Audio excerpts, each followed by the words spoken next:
দেখো বন্ধুরা, আজকের আমি বানাবো আর মাছের তরকারি। তার জন্য দিয়ে দেবো কড়াইতে তেল। মাছগুলোকে ভেজে নেব।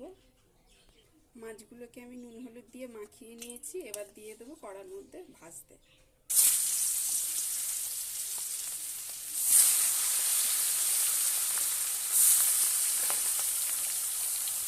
মাছগুলো আমার ভাজা হয়ে গেছে। এবার এগুলোকে তুলে নেব।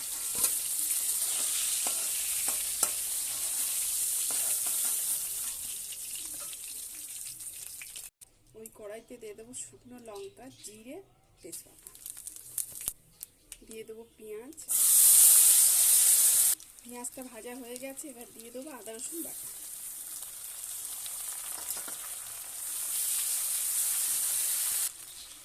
দেব টমেটো। ভালো করে ভেজে নেব। দেব লঙ্কা বাটা, নুন, হলুদ। এবারে মশলাগুলোকে ভালো করে ভেজে নেব। মশলা থেকে তেল ছেড়ে দিয়ে দিয়েছি। এবার দিয়ে দেবো জল, আদা রসুন বাটা। জলটাকে এবারে দিয়ে দেবো পরিমাণ মতো জল।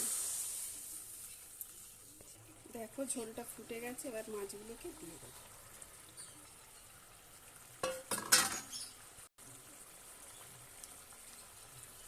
দেবো একটু গরম মশলা বাটা। উপর থেকে দিয়ে দেবো একটু ধনেপাতা কুচি।